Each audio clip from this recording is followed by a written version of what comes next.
Chers téléspectateurs et téléspectatrices de la plateforme Madina TV, recevez mes salutations et révérences les plus distinguées. Je salue la présence de toute l'équipe de la Madina TV parce que ce n'est pas aussi évident que cela de faire un déplacement dans ces périodes sombres. Je m'appelle Amadou Wagne, je suis étudiant à la faculté des sciences juridiques et politiques de Dakar, option sciences politiques, gouvernance internationale. Aujourd'hui, nous allons faire une chronique qui traite l'actualité politique internationale et nationale. Nous avons constaté que l'État a assoupli les mesures restrictives et ça répond à la volonté de la population. Mais ce n'est qu'à mon avis que la traduction d'un échec tacite, d'un échec compris maintenant par la population. Maintenant la population a compris. Et la population se veut libre. Cette population veut voir l'acuité de la lumière. C'est comme si la population était encasernée, embastillée. Cette population avait vécu le mythe de la caverne platonicien. Cette population veut se sentir plus libre, plus de liberté. Parce que 3 mois de confinement, 3 mois de couvre-feu n'est pas aussi évident. C'est la raison des mouvements d'humeur, je peux dire. Mais rien ne justifie de telles manifestations qui vont dans le sens de détruire des biens publics. Donc je déprécie ces façons de manifester, tout en sachant que la population résume la pensée de Fatou Diom dans son ouvrage Celles qui attendent. Il est des contrées où l'on côtoie tellement la mort que la survie elle-même semble un pied de nez fait à la vie. Ici, le nécessaire vital s'acquiert au prix d'une âpre lutte qui nécessite tous les rounds de la condition humaine. C'est ce que disait Fatou Diom dans Celles qui attendent. Et ici au Sénégal, la sérénité du lendemain n'est jamais garantie, à mon sens. Le pêcheur ne compte que sur ses prises de demain pour répondre aux exigences de sa famille. Le tailleur, le chauffeur, ne comptent que sur leurs clients de demain pour survivre. Les Sénégalais sont des self-made. Le Jakartaman, le conducteur de Jakarta, ne compte que sur les collectes de 400 et de 500 francs pour survivre, parce qu'ils sont tous pères de famille. Tous les gens que vous voyez dehors n'ont pas l'habitude d'être des dissidents. Ils n'ont pas l'habitude de transgresser des règles. Ils n'ont pas l'habitude d'enfreindre des lois. Mais peut-être le mal est plus profond qu'on ne le pense.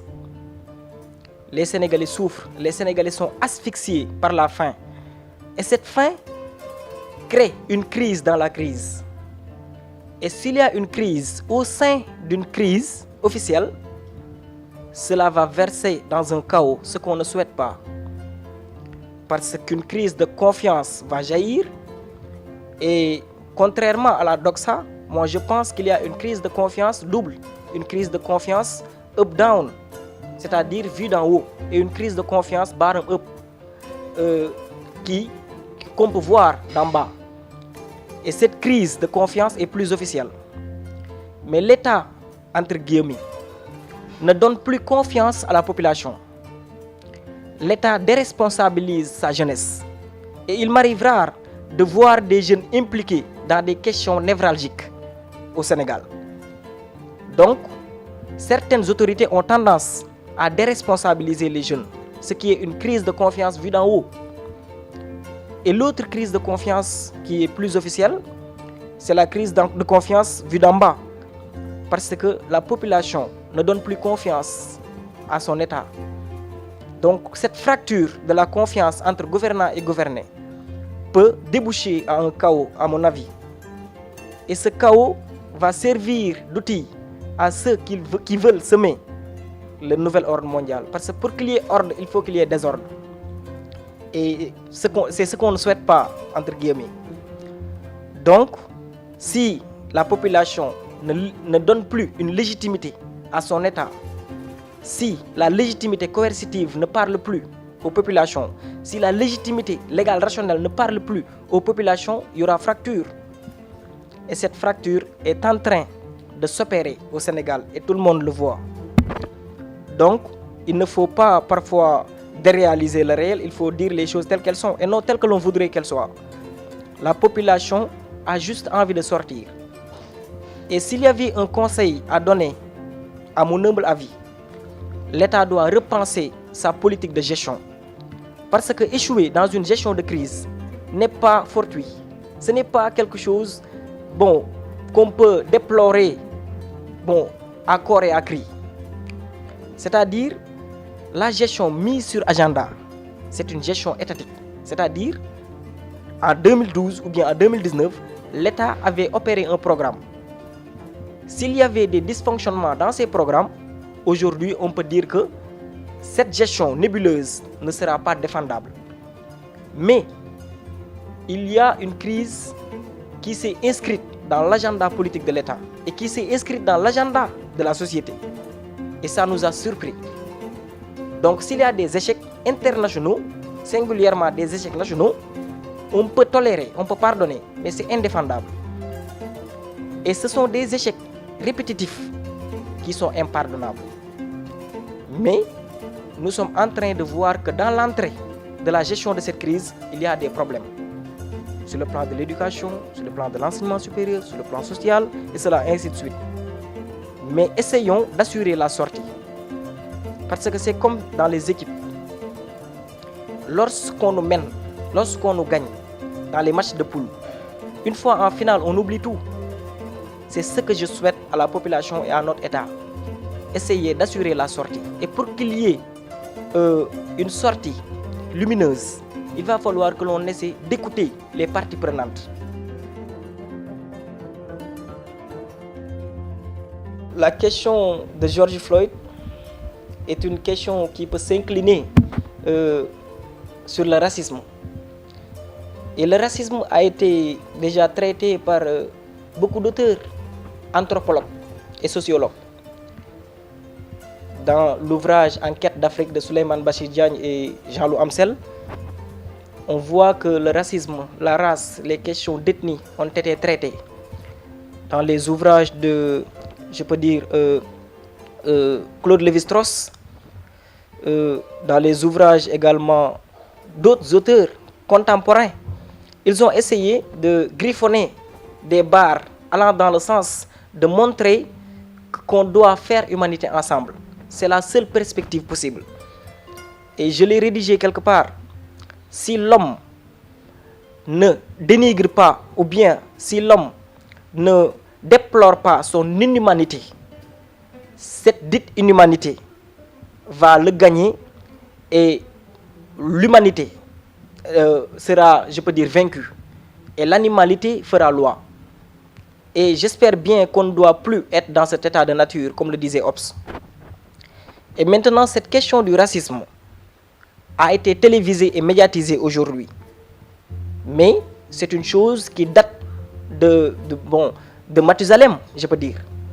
Comme l'avait dit Will Smith, c'est aujourd'hui médiatisé. C'est le cas de George Floyd qu'on voit. Je le déplore comme toute personne humaine. Je déprécie cet acte ignoble, inhumain, cet acte barbare.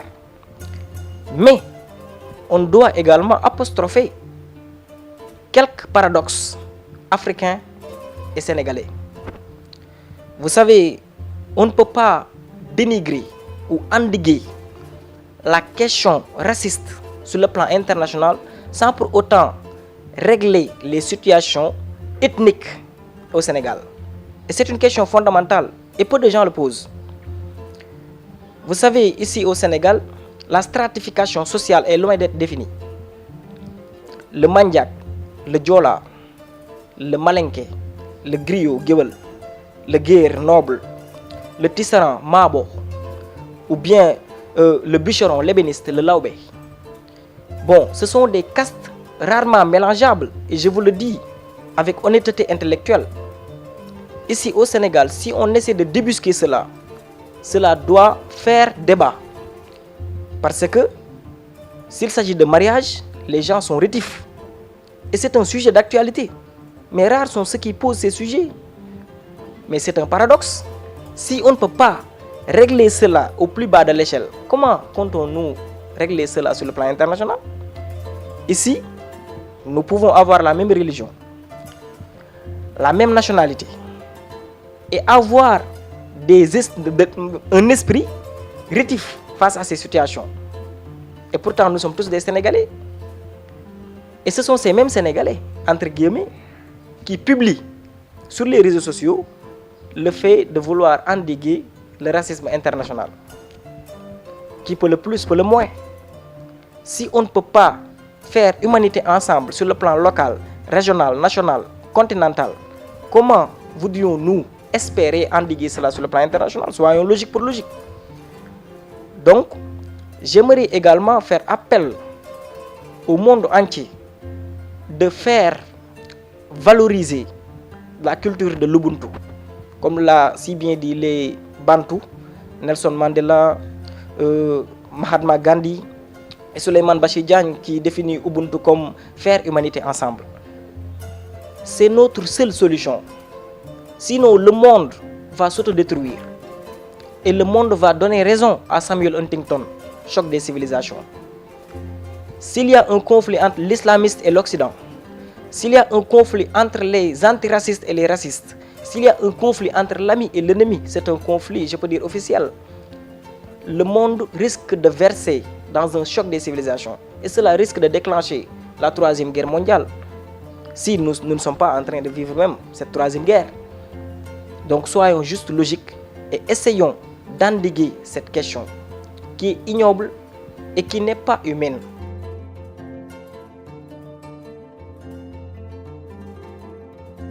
Je vais lancer un message aux Sénégalais, singulièrement à la jeunesse, parce que nous sommes dans le même bateau, je suis jeune. Et la posture moralisatrice ne me va pas toujours. Et je ne dois même pas